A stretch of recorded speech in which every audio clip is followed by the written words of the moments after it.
Dear friends, ladies and gentlemen, we are pleased to welcome you to this breakfast, and apologies on behalf of all for the delay that was incurred by all, one and all for the parking, but we've managed to have a good start anyway. I'm pleased to welcome Ravi Simulu. He's someone I've met, not in Mauritius, but rather whilst traveling on business in West Africa principally. He's well known in the spaces of Abidjan and other places in Africa as well.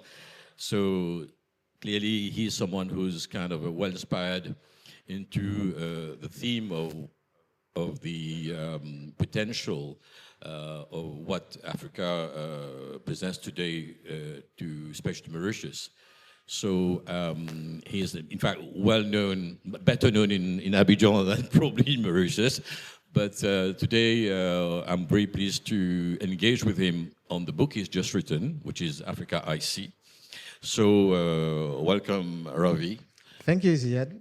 And, what's the story behind Africa I See? What is it you see? The Africa I See started really at the Center of Research for Maritime Ports and Logistics at Abidjan. I was about to enter, to be enrolled as a research associate, and someone from the African Development Board and Development Bank spoke to me and said, "Oh, Ravi, with your profile, you need to look into corridors development." And 2 years afterwards, so we've managed to study and also publish 4 different strategic blueprints on 4 different corridors. The first one was Mombasa and the Northern Corridor. The second one was Durban and the North-South Corridor. The third one was, as from Mauritius, I took Port Louis and the Indian Ocean Blue Corridor, and the last one in terms of Abidjan, Lagos.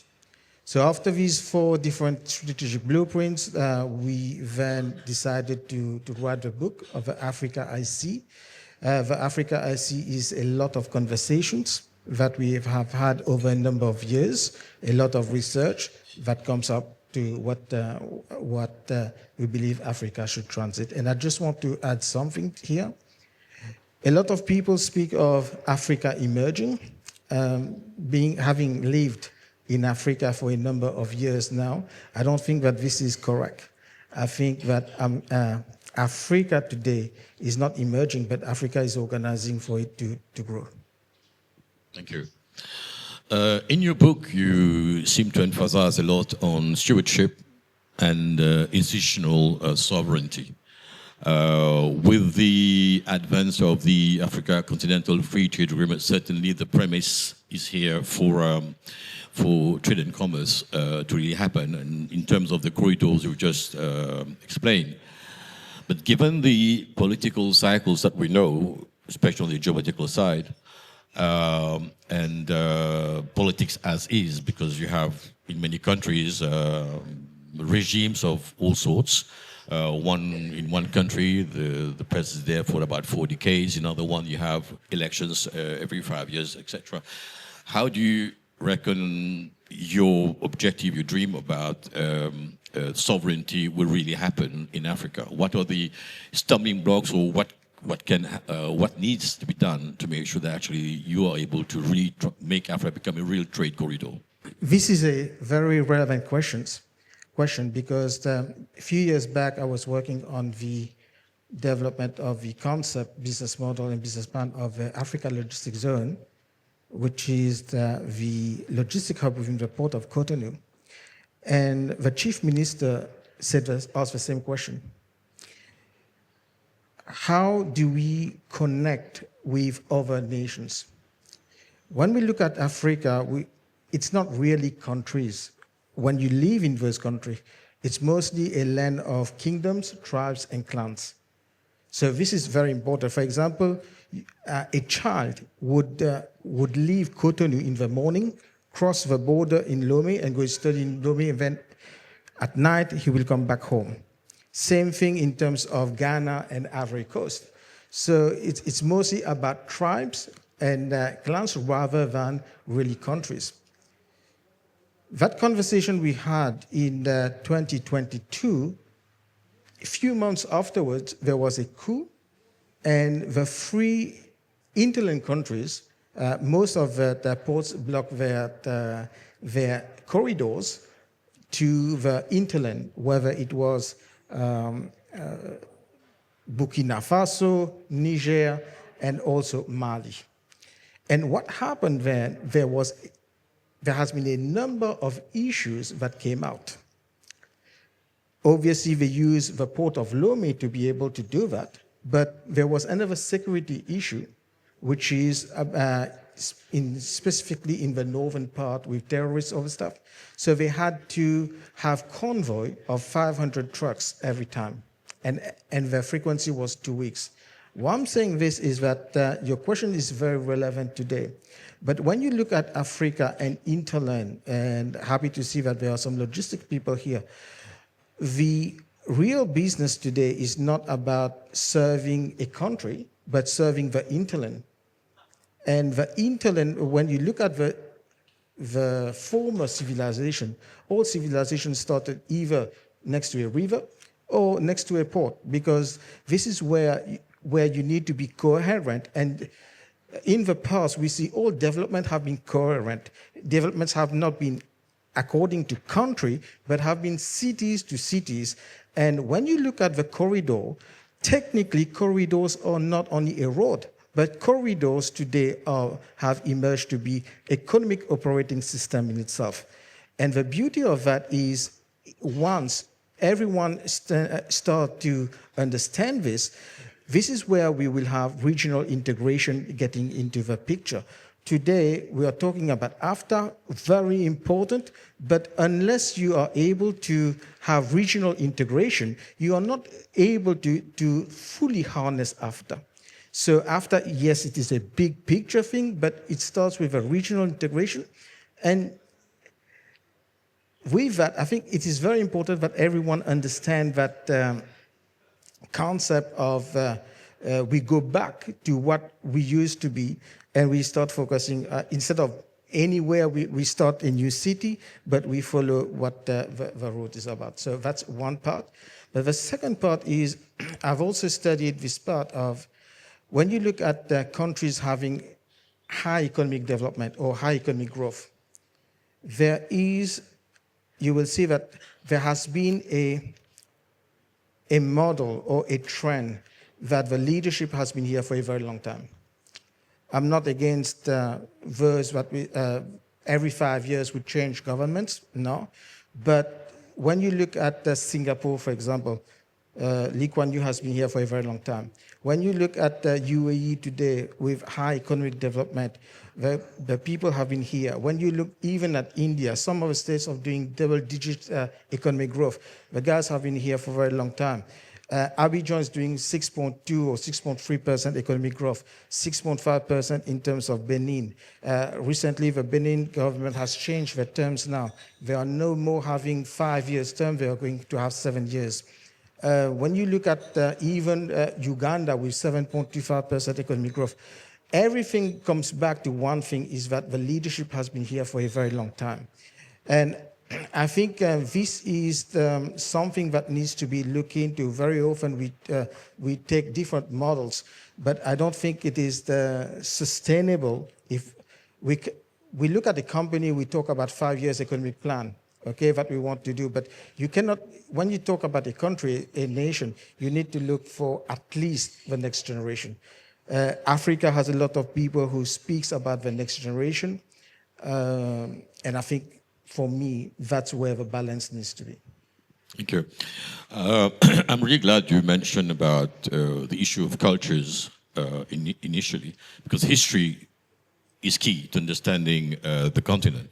And you rightly pointed out, you do have certain tribes which basically cross between two borders. So the issue of political borders gives right to issues like wars. Take the case of Rwanda and DRC, for example. You take a country like Côte d'Ivoire, for example, where you have tribes which basically goes beyond the borders of Côte d'Ivoire. So basically, the borders as we know them now is not the actual borders as what it used to be prior to colonization. So having said that, you seem to take the view, despite all this, it all depends also on the political models that you have at the moment. You just mentioned the case of Uganda, for example. So to the extent it could be a soft dictatorship, you might still go along with a good set of an economic model for trade to happen. But then, in the light of what the Africa Continental Free Trade Agreement has brought to the continent, what are despite all these political issues, what are the gaps that you have to make sure that that will enable, that needs to be corrected, I mean, in the light of this agreement? We've tested it at the moment with some trades happening between certain countries. What needs to be done to improve it? Yeah, the very purpose of AFTA is to increase the intra-trade Africa. Today's intra-trade Africa is just under 15%, as compared to 65% in Europe and about just under 60% in Asia. The real issue is not about opening borders. The real issue is Africa continues to be a commodity export continent. You cannot trade commodities, but you need to trade products. So this is why today, and I rightly believe that we're doing the right thing, multiple governments are having what they call in their terms transformation agenda, which is technically industrialization. When you look at the whole East and West and Central Africa, you would see a number of special economic zones being raised up. And AFTA would only become in existence if there are manufacturers, African manufacturers. Today, those manufacturers, and this is why we need a next generation of Africa industrialists. This is important. At the moment, the concept is whenever you go to Abidjan or different capitals, the cliche that we have of Africa is Africa, extraction, port, Asia. This is the cliche that everyone knows. And this is the narrative that needs to change. Because Africa today is not only exporting commodities, but is exporting opportunities to other countries and other continents, while we should be the one to be able to harness that. So what type of next generation Africa industrialists we need? We need number one who is able to produce products to be import substituted products. That's a lot, actually. And I also believe that we don't have a lot of research and development in Africa. This is where we need to have Africans who shift mindset. At the moment, a lot of Africans like to work between themselves, so everyone like to keep things to them. I think the notion now of shifting towards partnership is very important. Partnership with those who have research and development. I would see cultures matching with Asia and Africa very well. So because they have research and development, they've got market, they've got capital, and connecting these two together is critical. So for me, the very first gap is number one in terms of producing real products that people can consume. Number two, the other gaps would be besides non-tariff gaps that is already being addressed. It is very much in terms of raising capital. I think that Africa is not poor, but Africa is is system poor today. The president of AFDB is pushing towards now mobilizing capital within Africa itself. The conditions, the global dynamics are changing. I don't think that we will see a lot with donor aid for Africa. In the next 5 to 10 years, this is going to be reduced. We see US has already changed its policy towards Africa, which is good, I would say, from my point of view, because it now gives the Africans to be able to take charge of their own agenda. Japan will continue to invest patient capital in Africa because of their median age. For them, that's their strategy. And that would stay only for Europe, that would continue, but we also see a shift in Europe in terms of investment. So for me, the second one is to be able to bring back in Africa, and that's why I think the Mauritian IFC has a significant role to play. How do we mobilize not necessarily sovereign capital, but private resources across the world to bring to contribute to the development of African industrialization? You've mentioned the next generation industrialist. Does it have to be a next generation? Because just take the example of Dangote. He's building one of the largest refinery in East Africa. You have several other businessmen who are currently in their 70s, but then well-to-do, or closer to us as EFG. Our own founder is into building cement plants from Côte d'Ivoire, where he's based in Madagascar, for example. So clearly there is an opening of a current generation of industrialists going beyond their own borders. You also mentioned capital. Capital is key. So you have industries, but you have capital. What we have a deficit of capital in Africa, and this is now being plugged by foreign nations, China, and the Gulf. The Gulf is moving away from, because of what's happening in the Middle East, so it's coming big time in Africa, especially on the mining side. So how do you see it happening in terms of Africans helping themselves by investing in their own countries against the wealth which other countries now are coming in? So it's quite clear there's an economic independence which is at stake in Africa today. Can you see it happening in terms of African industrialists and groups, and talking about the future African industries? How will we be able to build our own wealth and to be able to ensure economic independence? Because you mentioned sovereignty. That's key. I think sovereignty has at least 2 or 3 spheres that are important to touch on. Number one is the state. Well, we touched on the role of the state a little bit earlier with how do we see the political cycle, the election cycle. But beyond that, I think we need to separate the state and the private sector. The state is here to govern, but it is the private sector that creates wealth. And wealth is created by creating value of resources that we have, whether in soil or subsoil or even water.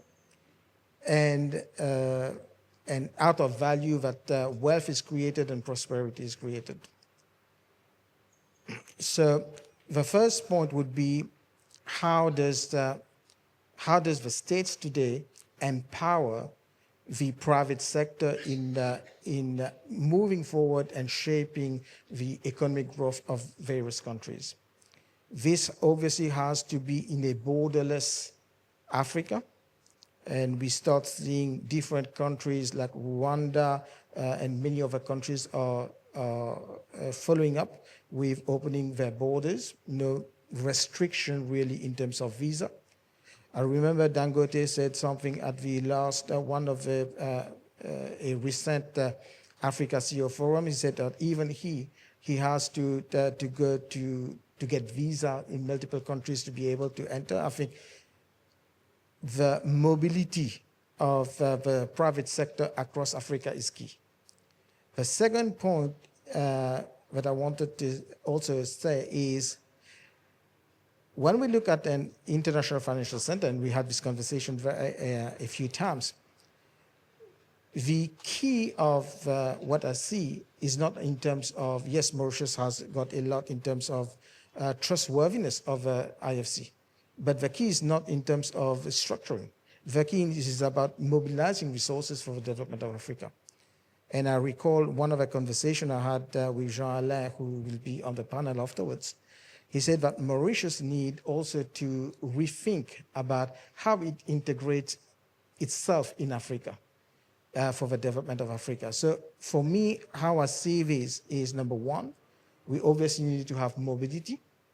And we need to have mobility across Africa, in a borderless Africa. We also need now to be able ourselves, Mauritians, to look our integration within Africa. And I think the role of Mauritius, when we look at the different IFCs which are present, when I look at Africa, I see different cities. For me, every city has a particular role to play. When you go to Lagos, it's all about, it's an empire. So you increase everything there because of a market. When you go to Abidjan, everyone talks about Ivory Coast being, just for info, they got 28 or 29 filia, which means that they got 29 groups of products that they grow. And they say that their land is so much blessed for them. So when you look for, every city has a particular identity, and we need to be able to look at those identities and connect them together. So Mauritius' role would be more in terms of how do we enhance and now start thinking at what other models can we do to be able to mobilize capital. And I think this is, Mauritius has got a lot in terms of thinking, human capital to be able to do this. But one thing I wanted to add on this one is I believe today, as we analyze things, besides South Africa and some countries in North Africa, most of the markets in Africa, they are frontiers market. And Mauritius IFC, because of OECD, is pressed on to adopt developed market standards. So obviously there's a gap. So if Mauritius IFC want to play its role in terms of really supporting the economic development of Africa, it needs to rethink or maybe come up to the stage now to talk about what Africa really needs and how can we play together to bring Africa to the next level. You brought the subject, Mauritius. How do we play on the continent? Do you think that we, as a country, were doing enough to really engage on the continent? Besides being an IFC, which has been there for the last 30 years anyway, we have benefited from the Asian trade and investments. Now the play is all about what's next on Africa. Are we, as a country, doing enough to really be the key to investments in Africa? Well, if we look at Singapore, we look at different IFCs, I think Mauritius has a capacity to play its role, but it needs to strengthen its ecosystem. And I think that the product of a Mauritius IFC has to evolve. The product of a Mauritius IFC is focused today on one thing, on the structuring in Mauritius. But we fail to look at the whole ecosystem that the Mauritius IFC should be bringing. We fail to look at today Mauritius being able to mobilize. I'm not talking about DFIs or this stuff, because this is another category, and we don't have DFI. But we do have capacity, I believe, to be able to mobilize private resources. We also do have a capacity today we need to look into, because Mauritius is a trusted jurisdiction, whether in Africa and beyond Africa. So the de-risking of investment in Mauritius is very key. Obviously, there's a trend today in Africa to de-risk investment through special economic zones.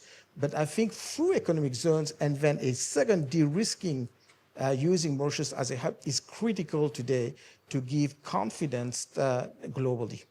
I also think that the Mauritian banks are quite, to date, have evolved. And the aspect of, there are two things when we talk about capital. We speak about in-trade and before trade and in-trade. So CapEx, obviously, to mobilize resources before production starts, but during production, trade finance is very important. and we see a lack of trade finance across Africa. And this is where I believe Mauritius has a role to play. One last question. You have many things going for Africa, and the three main things that I personally see is, first of all, is a continent with massive resources, arable land, minerals, for example. Secondly, you have a continent which is young, and by 2050, it will be the youngest continent in the whole world, besides probably India as well. And then thirdly, you have massive urbanization, because there's a growing economies. I've just said, given the rates of happening 6, 7, and sometimes in double digits as well.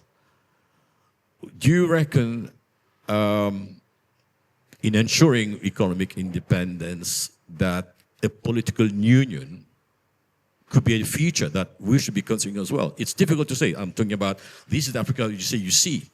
You talk about sovereignty. It's all about political independence as well. Can you see a real political union happening? Because we need to have that union to ensure economic independence. You talked about the mobility of capital, for example, and that is key. You have a Mauritian company investing in Africa today. IBL is doing it. I mentioned about Dangote coming into East Africa. So in enabling political union, do you reckon there's a future that can say is a credible dream or not? Will it happen? I think sovereignty also starts when the people at the political people recognize today that Africa has potential. For too long, we've seen that there's a gap today. Even many countries, they don't recognize the capital, the human capital of Africa. And this has to change. I also believe that this is the role of Africa Union. And it's not going to happen now, but it's going to happen in 1 or 2 generations. But we need to start now. And as you rightly said, is there a will that will happen or not? I think that everyone needs to push for this to happen. But in the context of how it works also in Africa, there's a massive deficit today in terms of African knowledge.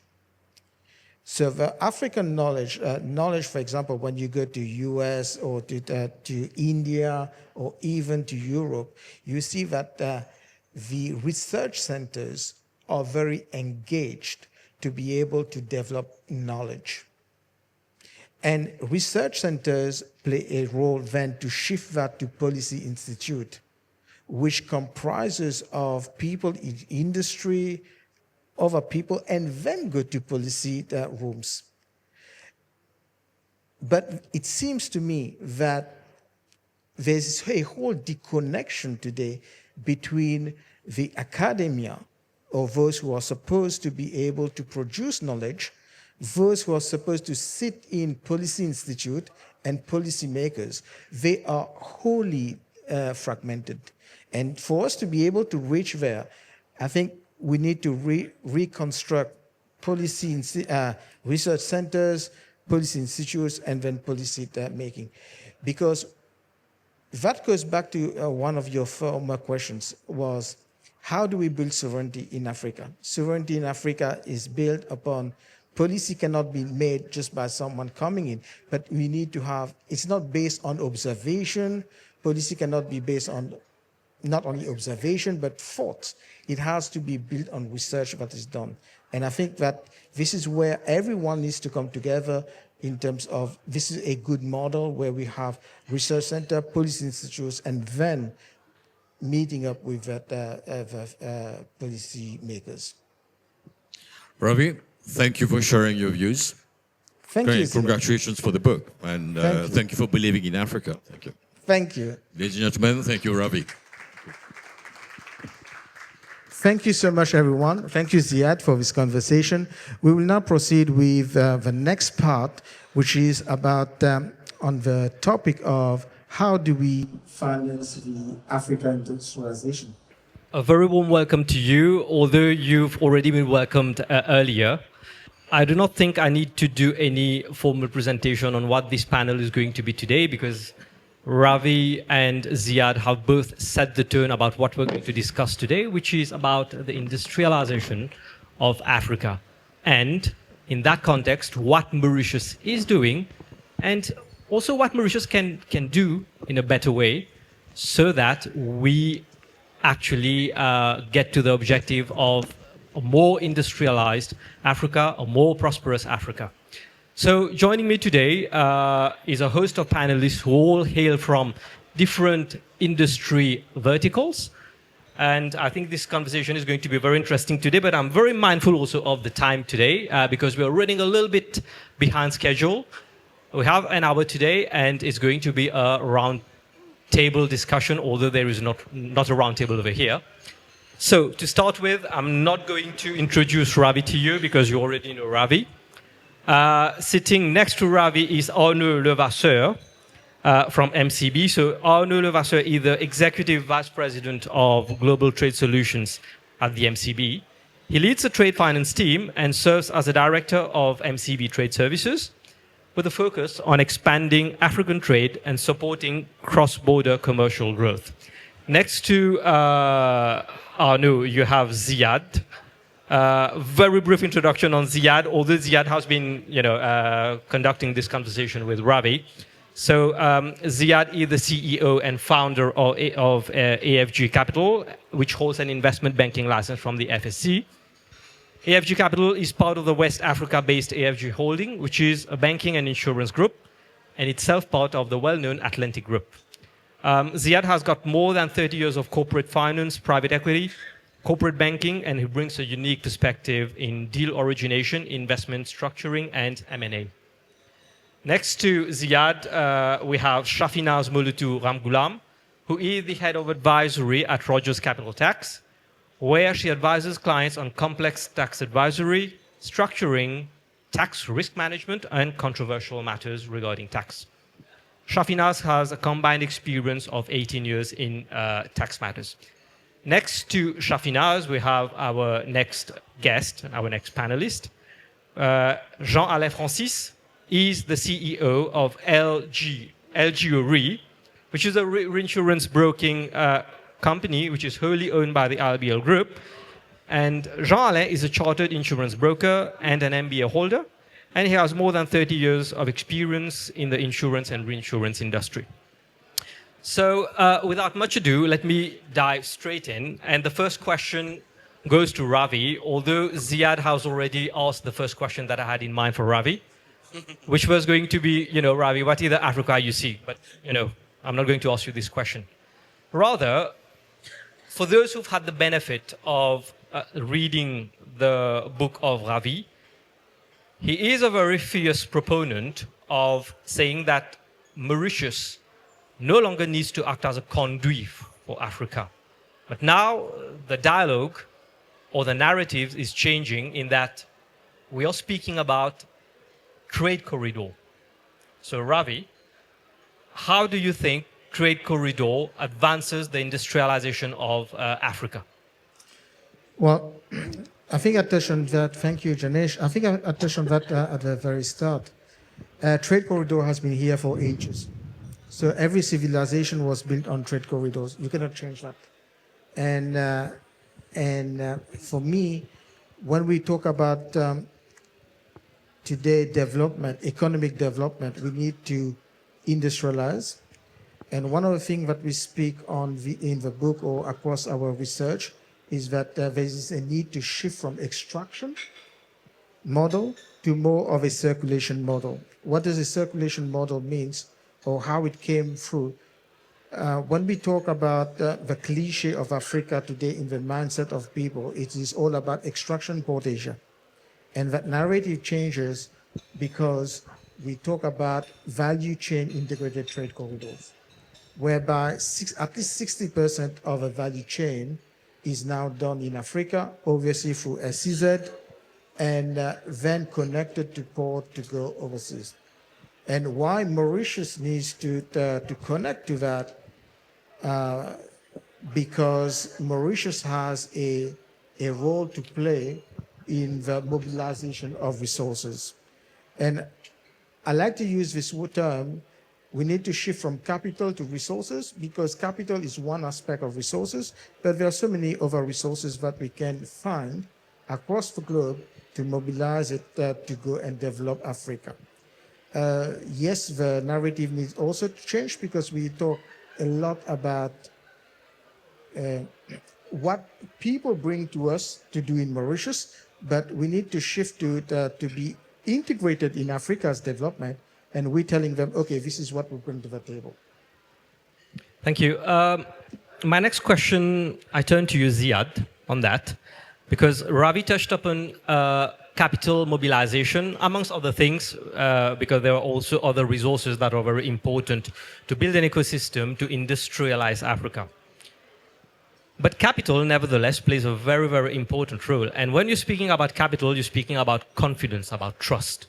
And because we are speaking also about private players, contributing capital or bringing capital to the shores of Africa.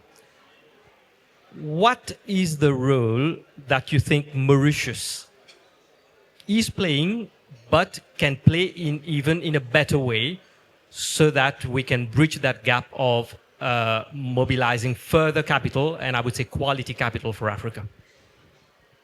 Thank you, Janesh. Clearly, the African story is about, at the moment, it suffers from a deficit of capital. Clearly, private capital is key to ensure economic success. First of all, what can we do as Mauritian, as a country ourselves, vis-à-vis Africa, is, I will go back to the story we had when the offshore sector came about through the success of it came through the Indian Treaty, India-Mauritius Treaty. It happened at the time of the economic liberalization of India. And that's how the whole sector picked up at the time, because we provided a safe haven, not as in tax-wise, but rather as a security for capital to be placed in Mauritius. The sector as a whole, from then on, going forward, has kind of, I would say in French, on a appris sur le tas, in that sense. We've built up a key expertise today as a financial center into international finance by getting ourselves known through DFIs, through private equity funds, who are all invariably now, in all the investments that they do on the continent, invariably are structured through Mauritius. But besides that, we have, capital is not enough, and it's massive. The annual capital deficit for Africa, as determined by the African Development Bank and other world institutions, is as a minimum $150 billion a year, not over 5 years, a year. So you can imagine it's massive. But not that the capital is not there. We have two sets of capital. You have the foreign capital, DFIs, donor agencies, commercial banks, but you also have the local ones, because what's coming up in a very big way in Africa are their local pension funds, with all these working population and pension funds being structured in these countries. You're talking about a current wealth on pension funds in Africa, about $370 billion, what it's worth. And in 10, 15 years' time, this will be worth about $2 to $3 trillion of capital in Africa, which could be reinvested through their own sovereign funds if they want to. So there's a way that we need to put in place to be able to combine all these sources of finance to make sure we can plug that gap of $150 billion a year. I'm not going to happen. In reality, only about a third of it is being committed, besides than 50. It's only an average. We will, certain statistics show it, about $40 billion are in fact transiting from Mauritius into Africa. So there's space for a lot more. So what we need to put in place now is a real modern infrastructure in Mauritius for the treaties that we have. And yet you have certain treaties which in fact need to be already engaged and active, which is not there. Take Kenya, for example. Take Côte d'Ivoire, for example. The treaties are not really active. And these are the two key financial hubs, East and West Africa. And yet we are not ready for it. You can imagine that's a big gap for ourselves as a financial center, not to have three active treaties with respect to Kenya and with respect to Côte d'Ivoire. So we need to really get engaged very fast, and government needs to really come up fast on working out drafts and negotiating those treaties with these two countries. That's only two. We have 54 countries in Africa. There are other treaties as well, but they are the key nations where they are the hubs, the financial hubs of Africa. So I think that's one key area that needs to be done. And secondly, is passporting of funds. You have what we all know in finance, UCITS in Europe, in Luxembourg. We need to have the same regime here in Mauritius for the passporting of funds into Africa, so we can be able to mobilize capital. So mobility of capital is key, and access to capital is key. So we have new instruments. You have, for example, what you have blended finance. Blended finance is all about a capital stack comprising of donor agencies, local pension funds, that's state funds, sovereign funds. Then you have commercial banks, like MCB and the other banks willing to invest on the continent. And then you have the DFIs. So you have to have new instruments can cater for blended finance. That's when you give security, credibility of project financing projects on the continent. And we need to have the regime that allows for that. It exists elsewhere. In Europe, you have it. In Luxembourg, you have it. We need to replicate that. We're not saying, imagine, think about it. We can have to replicate in the model for what is required in Africa. That's other key areas what I see that we need to really step into to make sure we are able to really help fund that finance capital gap for Africa. Thank you, Ziad. There is indeed a capital deficit from what you're saying in Africa. I understand it's $150 billion, which is the capital requirement that Africa needs on an annual basis, and around just a third of it, which is actually being mobilized and deployed in Africa. So the role for Mauritius has been doing that, but the role for Mauritius these days, from what I can see, is evolving from that of a conduit to a strategic partner. Okay? So how does Mauritius ensure that it fits into the narrative, which is the industrialization agenda for Africa? How does Mauritius do that as a strategic partner, and what should we do to get there? So my question is directed to Shafinaz. Thank you, Janesh. This is an interesting question because definitely I think we have talked a lot. I think Ravi also has talked about reinventing Mauritius as an IFC. And we have talked about, we are not talking about Mauritius being the gateway to Africa, but rather being a trusted partner to Africa's transformation. And Mauritius has actually a good foundation, we can say, in terms of a good legal system, in terms of bilingual workforce, in terms of a sophisticated banking system, a good network of double taxation agreements and investment promotion and protection agreements. And this is normally what an investor would look like in terms of gaining confidence to invest through Mauritius. But we have to move beyond that. What we are talking, the IFC that we are seeing right now, we have to think about beyond what we currently have. And this is something where we need to understand that we need to build in substance. We need to have proper governance in terms of legislation, but also having the right people, the right skills to be able to develop. For instance, if we are talking about regulations that are coming into play right now, like the transfer pricing regulations or the QDMTT regulations, it will not make sense that we will still be using experts, foreign experts, to deliver on those, which will tend to move substance away from Mauritius.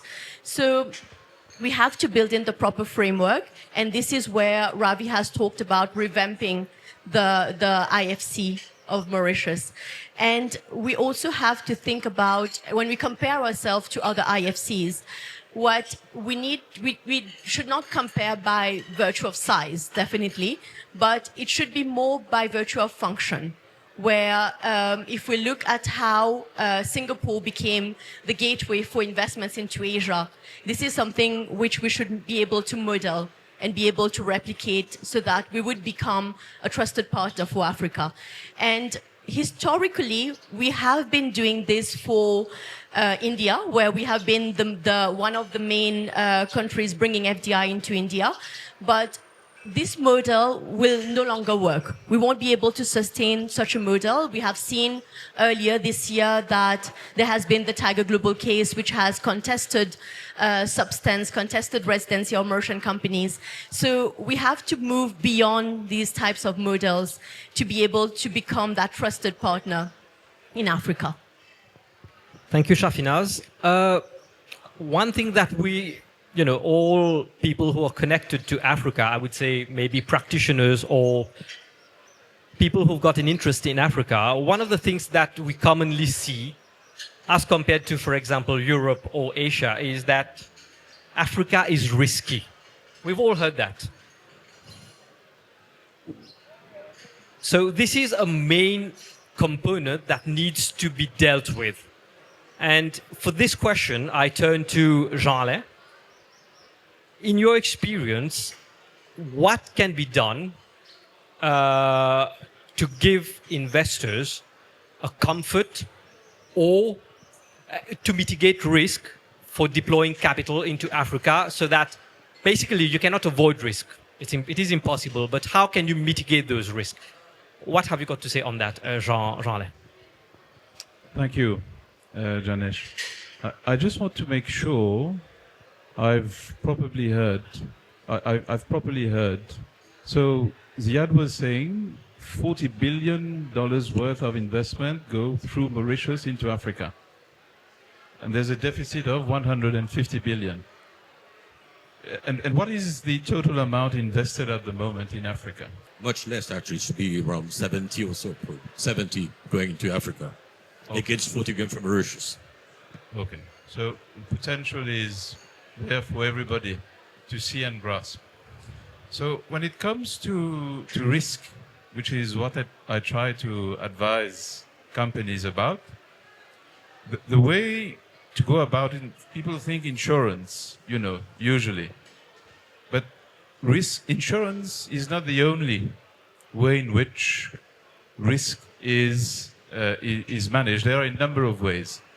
And what tends to happen is projects or investment decisions get evaluated for the profitability potential most of the time, more than anything else. I think that what we should try and do more and more is to bring the risk management element more at the initiation stage. So the management of risk needs to be part firmly of the considerations for deciding on the investment. And this is something that insurers and reinsurers also have to do well. I'm not blaming investors, but traditionally, insurers, brokers, and reinsurers get approached when the investment decision is made. I think there are some rare cases where they are part of the conversation initially, but they are asked, how much would it cost? So there's a cost perspective, more than how could we effectively manage risk to mitigate it, sometimes to eliminate it. So to answer the question, what could be done? I think, first of all, risk management practitioners ought to have a very good understanding of the environment. If you are to advise an investor, you need to know what are the specifics in the country. And what we find is more and more regulation is getting more and more particular, more and more detailed in aspects of insurance, for example. Therefore, sometimes you might have investments that go across several countries, and you might have to arrange 4 or 5 different programs. So you need people with the know-how to understand that the different environments have, different regulations. And we need to find a way in which we can bring this all together in single programs, especially for, multi-country investments. I would say the second thing is, and we're talking about Afrocentrism here, we would really like for African risk, to be financed by African insurers or reinsurers. The reality is that on this aspect as well, the capital needs to be developed. There's not enough African capital, for my liking, going into the securitization of African investments. A lot of the risks that are insured on the continent, actually, a lot of it gets exported.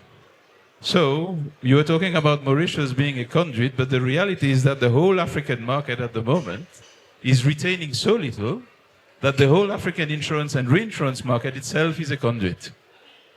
So I think there's a long way to go before those companies, insurers, even reinsurers, are able to have confidence, put in more capital, and therefore retain a lot of the risk. Now, the question is, how do we build confidence? To insure risk, you need to understand it. And to understand risk, you need to have data. You need to understand the local conditions, as I said earlier. And one key aspect where, as a continent, we are not up there yet is data. Data across the continent is generally very limited, or when it's available, it's not up to date, or it's not granular enough. So one key initiative is that, as much as possible, the different actors in the investment discussion need to come together and make sure we get proper data. I'll give you one example. We talk about climate risk. And I think the impact is there for everybody to see. It's not only Africa, it's Europe, it's Asia, it's everywhere. And at the moment, there are only very few countries where you can have reliable data on which to base natural catastrophe modeling. So I think, when I look at Africa, one of the key objectives for the continent as a whole, and the African Union at that, is to invest in initiatives that make data available, transparent, to enable decision-making to be made. My co-panelists already spoke about skills. Skills is also, I think, an important aspect in the conversation. So to be able to develop risk, solutions in insurance and reinsurance solutions to risk, you need people who are able to do that. I would say in Africa, we're still at a building stage. And I think we have to obviously try and learn a lot from what we've been doing so far. But a lot of that also rests on, knowledge transfer from those parties we're using at the moment, to transfer risk. And therefore, that education needs to happen also at the level of countries. We need to invest in people who develop the right actuarial, climatologic, financial skills and so on, and bring this to bear in one single output. If I may, Janesh, on this subject of risks and insurance, we as investment bank, we work on funding of projects when we raise. Key to ensuring a successful completion of any transaction is ensuring the financial risk. And the actual tool that actually helps secure capital is in fact guarantee funds. These are institutions are key and absolutely key into securing investments in projects.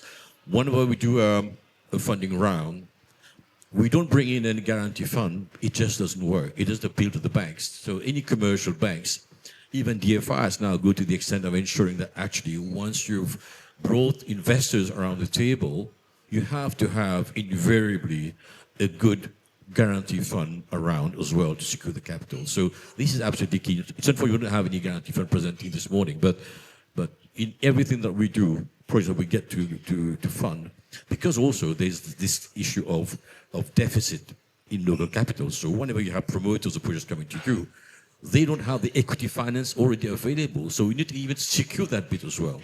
So this is the real deficit, is promoters have the ideas, they are well-established businesses, just don't have enough of their own equity capital to bring into projects. And guarantee funds help bridge that gap. Otherwise, banks don't come in. Thank you. I think that's a very interesting perspective that you're throwing in, Ziad, because as far as I know, there is, I think, the Africa Guarantee Fund. You've got Afrexim, which is doing a good job. You've got MIGA also, but MIGA is more international. So I don't really know what is their reach for Africa and how Africa-centric they are, because they are, a supranational institution or organization. But that said, I think le fil conducteur of this conversation today revolves around three things: industrialization, risk management, and confidence. All of you guys, so basically reinsurance, tax, investment banking, logistics have spoken. I would like to know what is the take of banks in that, on that, based on that industrialization, risk management, and confidence theme that we are exploring today, and how does the bank further the agenda, and what is the bank doing? Thank you. So I will take it to a different granular level. What Ravi was talking about was trade routes, and you mentioned about the country specific. So for us, first of all, Africa is 54 countries. Things that will work in one particular country doesn't mean it will work in other countries. The second aspect will be to be more tangible, and then going into goods and services. So that's where I sit in. This is where trade finance comes into play. And trade finance has this particularity to means that you're able to understand the supply chain of the clients, and through that being able to structure trade, to structure financing for fueling and funding transactions. You're talking about industrializations. One key thing that a lot of companies requires is input. It's very good to build the factory, but now you need to run the factory. And you need inputs to be able to generate outputs. And you were mentioning one of the ways for Africa to grow is go further into the value chain, meaning not importing finished goods, but producing on the continent. You also spoke about the export of commodity instead of exporting commodity, but why don't we create the value? But for this to happen, its working capital finance is essential. Yes, my dear panelists talk about the investment and the capital part, but when you look at trade finance, the trade finance gap in Africa is estimated between 120 to 140 billion dollars. That's the gap. However, on top of the gap, you have companies that have access to finance, but not enough. Which means that, again, lots of my visits in Africa is companies who has the bias of risk. Simple things.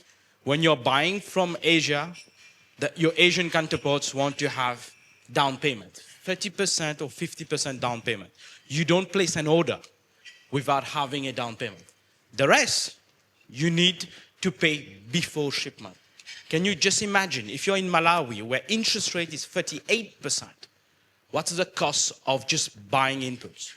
In Nigeria, it's around 25%. In Kenya, it's 12%. So before even producing, you have a cost of funding that is very high. Same company, same balance sheet, sitting in Europe is having credit. So the risk perception is really there. I see a lot of you guys are quite surprised, but if I were to tell you to sell to Burundi tomorrow, would you do it? Why? You're saying that it's risky. But have you explored other alternatives? Have you explored how you could structure it in a way to be able to do it?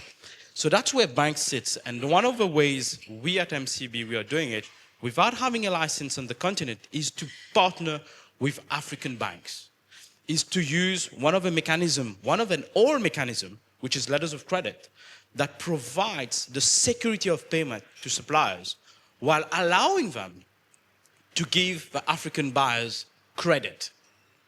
This can bridge the gap. This reduces cost of funding because they don't need to have a loan to pay. They're able to get the goods, transform it, sell it, and pay. Something very important to take into consideration as well is supply chain in Africa is way longer. Because if you're in Rwanda, a landlocked country, if you're in Malawi, a landlocked country, goods need to travel. Takes time. I see people in logistics here can tell you about the supply chains, the difficulties of supply chain. So these are the hurdles of companies. And the way to really to bridge that, it's not to have a one solution fits all. It's really to sit down with clients, visit the country. Because when you visit, you have a different approach. That's what you said earlier. The fact that you've been living on the continent in different countries, you have a different perspective. Then bringing solutions that are relevant. And this is where the Mauritius IFC can play a huge role. Because when you're negotiating with suppliers from Mauritius, there's already a bias there. The Asian suppliers are not saying Burundi negotiating, but saying a Mauritian entity negotiating. You see, it's subtle what I'm saying, but it changed the mindset. Then this is where you're in a better position to negotiate favorable terms and mode of payment. Through that, you can sell to your factory in Burundi, in Nigeria, in Cote d'Ivoire. Again, Mauritius can play a role without having the goods coming here, but the document flow and the payment flow. Why I mention documents is when you're a bank, when you're funding, you have visibility on the goods. You see the transactions. You know you're funding a future stock, a future asset. So it's not only traditional looking at past balance sheet, but forward looking as well. So this is where this approach of blending what is happening, knowing the continent, knowing the potential, knowing the demand, take it further. And then, as you rightly said, bringing around the table DFI. So we can't do it alone, but doing it together, sharing of risk. DFI can come into play, you can create insurance companies can come into play, but the way to do it is not saying one person take all the risk. But if you're able to diversify the risk, we are all participating in the risk, then we can unlock opportunities. And to tell you how committed we at MCB are about African trade, that's why we recently launched a $1 billion to fund trade finance in Africa over the next 4 years, and specifically to companies that are creating value, which are the people that are importing inputs, creating value in the continent, the companies that are, instead of selling commodities, but processing it on the continent, doing the value add here, and then exporting. And the last one, something that we talk quite little, is intra-African trade. Today, intra-African trade only is at 18% of African trade. That's very, very low, compared to EU trade, which is at more than 70%. So what we are saying is, and I think you said it a bit earlier, the continent has a lot of minerals, arable lands, all resources. But why are we not exchanging with ourselves? Why are we always looking outside? And if we do more trade inside, that builds investors' confidence. That means people will want to invest and produce more. So it's, again, I would say this comes more from a mindset. And a mindset of saying, let's each one go one step further. Let each one say, instead of saying no to this deal, try. And that's what we've been doing at MCB. I can tell you, my life is always, no, it's risky. But if you go further and you talk to the right people, bring the right people around the table, that's where you're able to unlock opportunities. I don't know if you have answered to your question. Thank you, Arno. I think you answered, definitely you answered the question, but there's something that stuck with me rather. If someone from Burundi wants to do international trade, and that person comes from Burundi and wants to export, he wants to avail himself of facilities, the question is, would you be confident enough to be able to deal with that person? And speaking about the complexities of international trade, when money comes in, when the goods need to be exported. So I think against that backdrop, structuring, and you also mentioned about structuring. So structuring is very important. And I would now like to turn to Shafinaz for that. Shafinaz, in your experience, have you seen, basically, is there any way in which you treat clients differently? Because you've got 54 African countries, you've got different realities, you've got different risk perception. So do you think when you have that Mauritian SPV or fund or whatever vehicle or trust or whatever it might be, do you think it adds more clarity, it adds more confidence against the other, towards the other counterparty, in that there is a Mauritian entity, Mauritian-based entity, which is dealing with the other counterparty? In fact, certainly, I think there's something which has been mentioned earlier about having all the invoicing, recording, and exportation without the goods transiting to Mauritius could be done through a Mauritius IFC. And this definitely would create certainty. There would be, in fact, given that we have many double taxation agreements, we have the investment protection, etc., in terms of agreement, but there's still a lot more to be done, because we have a lot of concerns in terms of the stagnation of tax treaties, because the other IFCs are already in the process of increasing their network of tax treaties, and this will help come in handy in order to be able to give that certainty and that confidence to investors who want to go through Mauritius. And if we look at the treaties that we have with African countries, we still have a long way to go. And it is more of a mindset of how we are looking at negotiating tax treaties. Because when we talk about tax treaties, we would like to have one definitely with Kenya. We have Mauritian companies already have a lot of operations in Kenya, such as IBL, LOGI, and a lot of various companies. But we do not have a tax treaty. And we are stuck on the fact that we do not have the capital gains right to tax capital gains. And this is a debate that should no longer be there, because it is a legitimate aim for a country where you're operating to want to tax the value that you create in that country. So the aim should be more geared towards providing that protection to investors, and we should be able to expand our network of treaties to the other countries where we don't have in the African jurisdiction, where we would be able to give more certainty, because investors would want comfort in terms of taxing rights, in terms of mutual agreement procedures, how they would be able to tackle in dispute, and whether they, by being resident, what would be their rights. And this is more what I see companies and investors are looking into, instead of only focusing on the tax advantages, focusing on the tax rates. They are focusing more in terms of certainty, especially as Mauritius, there has been a lot of changes recently in the tax legislation. So this is where the tax treaties will come into play. And we also have the non-discrimination clause in tax treaties, which help ensure that if there are local Mauritian companies, they are not treated differently from the local companies operating in the jurisdiction. And that will help give more comfort. Thank you. Tax, or having a favorable tax regime, is certainly something that helps. Do agree with that. Focusing back on the risk management, confidence, structuring agenda, Jean-Alain, the question is,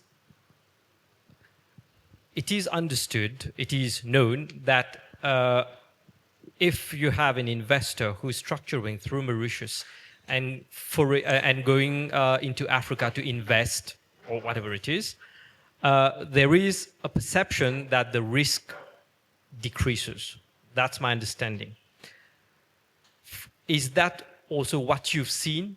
And if, for example, you've got a Mauritian SPV, which is doing that investment, does it positively impact the cost of insuring against risks? Something which is very mundane in your day-to-day life as an insurer. Thank you. Well, when you're looking at the assessment of risk for it to be managed first and then insured, what actually matters is not the conduit, is where the activity is taking place. The conduit would matter when you're looking at certain types of insurances, especially where you're looking at fiduciary risks, sometimes contractual risks and so on.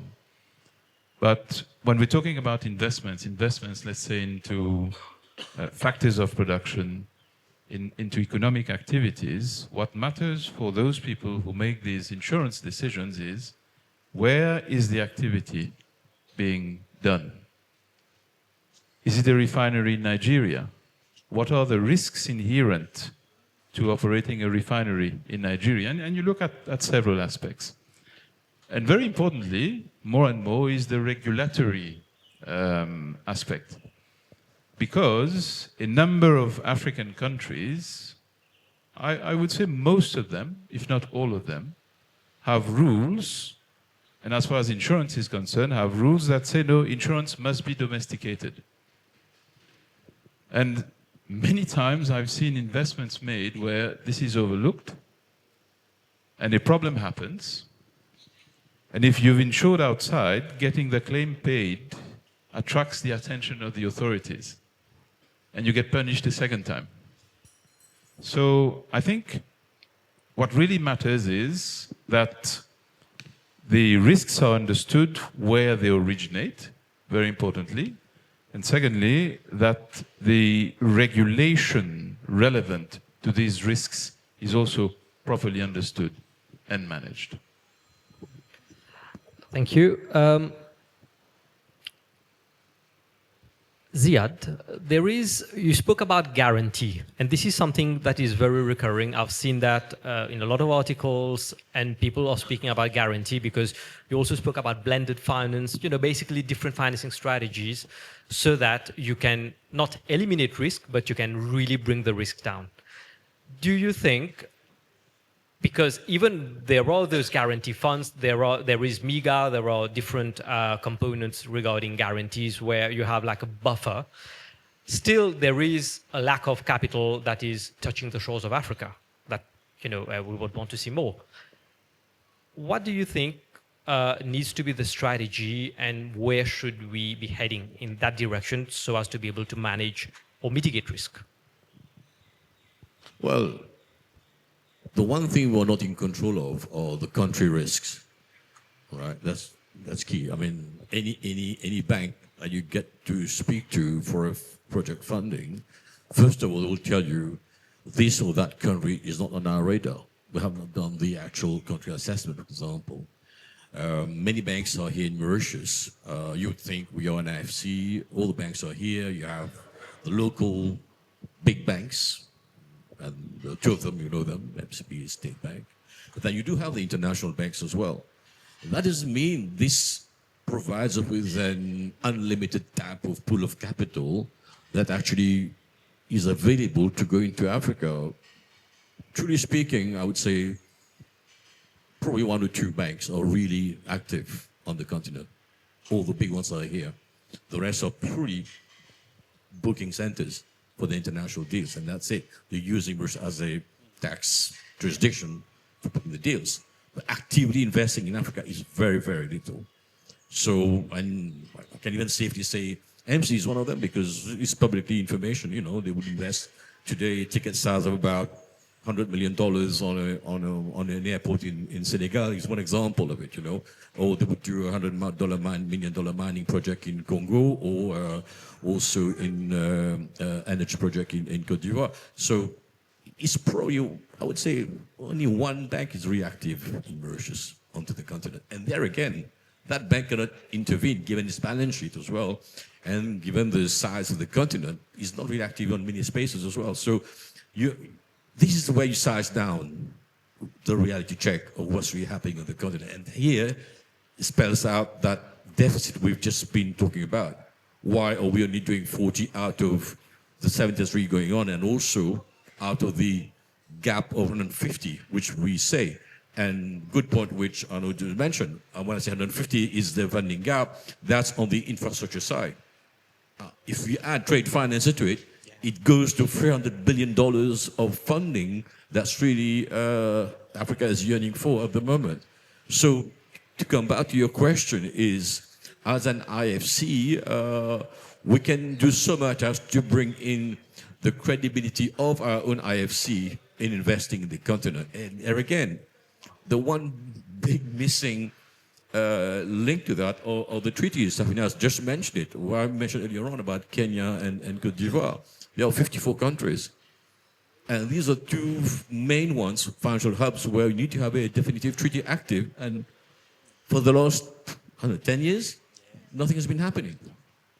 So before we talk about anything else or more that's needed, let's get these two treaties sorted out first, and then we'll be really active on the continent. Just moving in on to these two financial hubs will be good enough for us to be really active, successful over the continent. And that will build credibility for us as an IFC. Otherwise, funding won't come to Mauritius. We have competing centers now. Dubai, ADGM in Abu Dhabi, they are active. And in fact, talking about it very well, if you tell me the truth about it, and that's our own reality check we need to do ourselves. A country like UAE is very active because they have the pool of capital, not only their own, but international capital are getting established in Abu Dhabi global markets. So when one wants to seek capital for a project, it will be easier at the end of the day for them to go to Abu Dhabi, UAE, or come to Mauritius. So we are not really competitive. That's a reality check. Thank you. That's a reality check, but I think it's a much needed one. Ravi, I now turn to you because your perspective is very interesting. You are, by the end of the day, you are a specialist in logistics and supply chain. That's what you do. But over and above that, you've got a lot of experience in seeing Africa, understanding Africa. And Ziad mentioned something about policy. Basically, we need to walk the talk. That's what he's saying. And you also mentioned earlier about policy, about decision, about research, and the interlink between policy and policy makers and policy research, basically. Do you think that Mauritius can have a role to play in there? And I'm not speaking about structuring or whatever over here. I'm just taking it to the grassroots level in terms of, yes, Africa lacks it, we know it. But can something be done in Mauritius or from Mauritius that we can become like the hub or the center for Africa in terms of policy making, research? Because by the end of the day, we're speaking about becoming a strategic partner. And should we be also investing in that? I haven't heard enough about it, so I'd like to understand your perspective on that. Thank you, Janish. There is a saying in the francophone markets of Africa saying that c'est le terrain qui commande, which means that the ground that commands. There are things that Mauritius can do, but I don't think that Mauritius has the base to be able to look into African policy.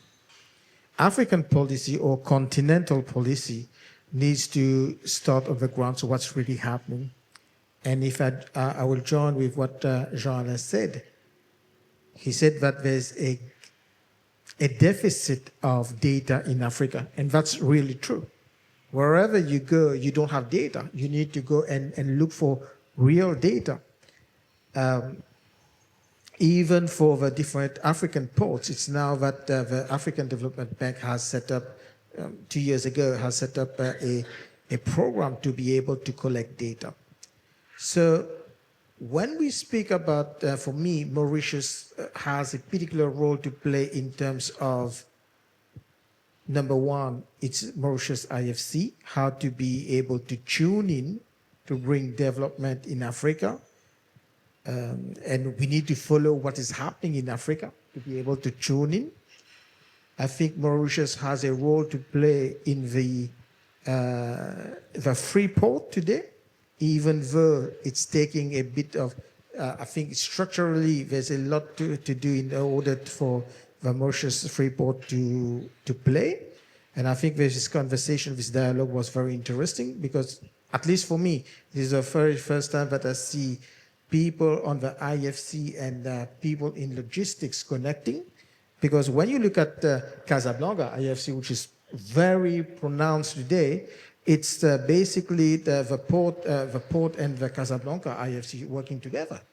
When you see it, when you look at even Dubai IFC is this Jafza. So we need to understand that there is a very close link between the port and the IFC. The IFC cannot work by itself. And the very problem in Mauritius today, if we need to address it, is that Mauritius doesn't need to promote itself as an IFC, but as a business center. And that's where the port or flow is, capital flows where flow flows. So this is where we need to bring that. And finally, I think that I really believe with 2.3 million of square meter of kilometers square of maritime space, Mauritius is not poor. Mauritius is not limited by resources.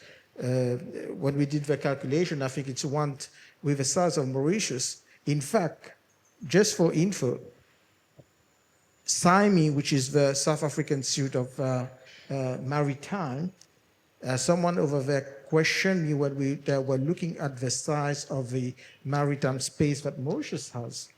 And you'll be very surprised the amount that we have. And we cannot say that we are poor. The amount of minerals that we have in that space is enormous.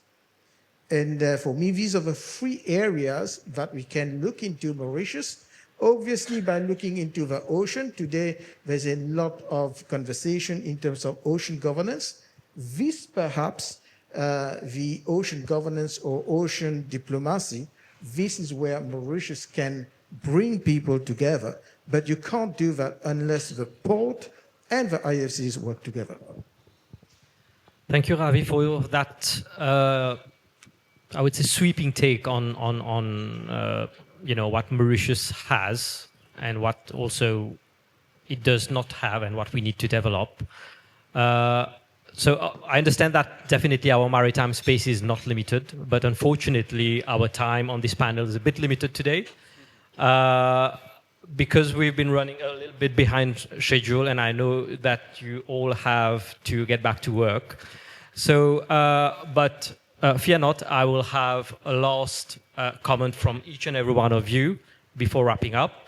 So the last comment would be, maybe we start with you, Jean-Alain. Any particular observation? There is no specific question over here, but any particular observation that maybe you couldn't bring together and that you would want to land on? Yes, thank you. I was thinking about regulation because we're talking about positioning Mauritius as a center of reference. And I like what you said, not necessarily an IFC, but a business hub. And what I find is, in general, when we talk about regulation, of course, the regulators in Mauritius are seen as being very good at what they do in the African context. But my hope is that we don't limit ourselves to that and be complacent. My hope is that we sort of aim for the stars and we try and, say to ourselves, well, look at what Singapore has done or is doing. Could we be doing the same so that we are benchmarking against, real references? I think that we ought to get our regulators involved heavily as well. I'm not sure I had asked for them to be invited. I don't think they turned up. It's fine. Nothing controversial also anyway, Yeah. even if regulators have been invited. But they know what I regulators. think about it anyway. Yeah, but I think it's a very candid conversation because it's a reality check.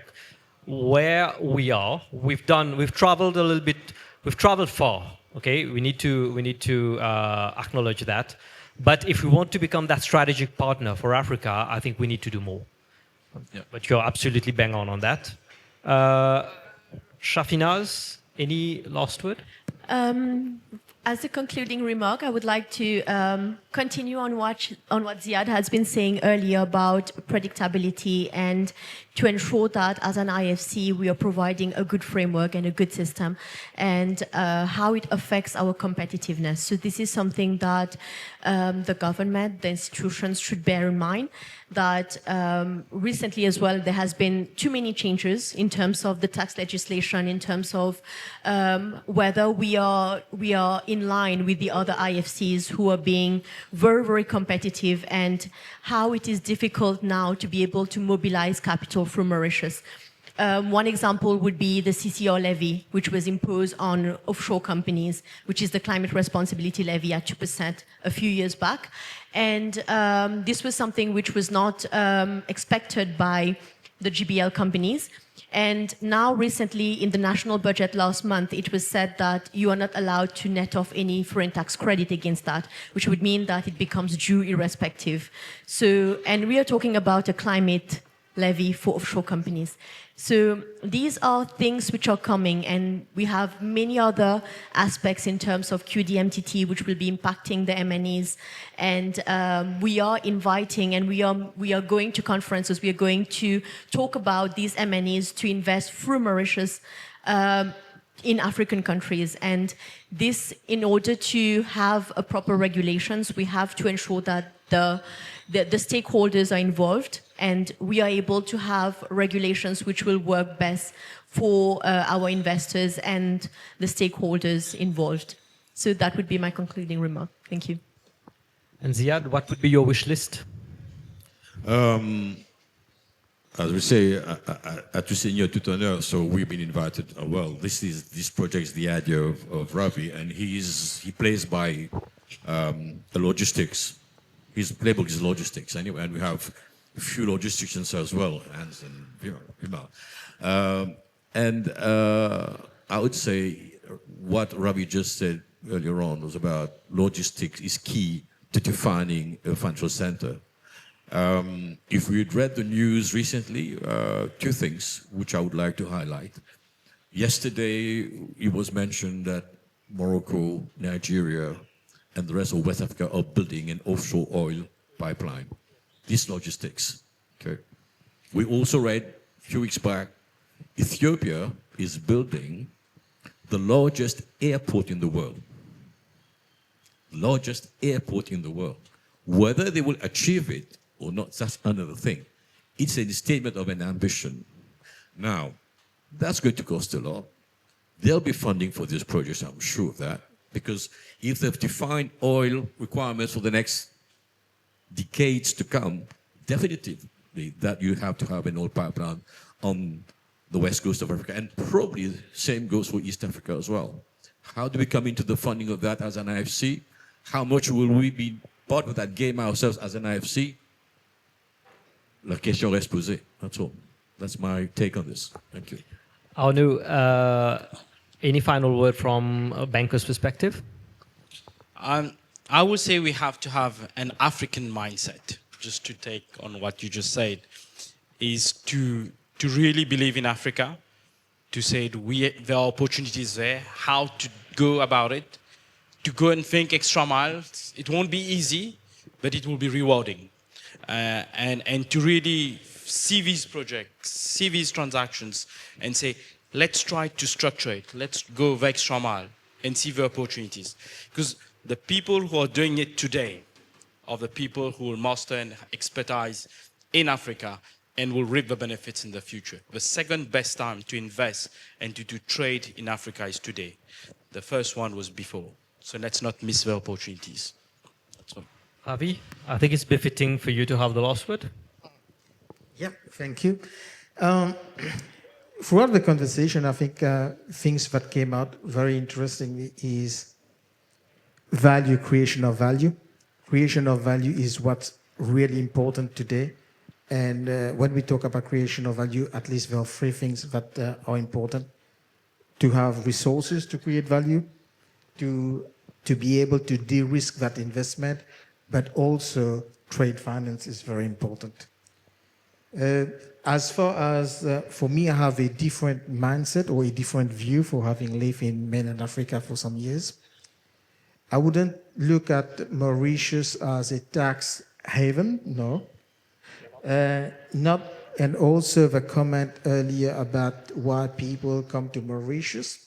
I think that we need to look at it from I really like that term of African mindset. The African mindset doesn't look at the country, but look at the city. So someone from Cotonou, for example, they would say, okay, I'm going to Abidjan because this is what I'm going to have in Abidjan. So a similar thing to for Kinshasa, etc. So Africans like to have to shift to start leveraging the different cities that we have in Africa.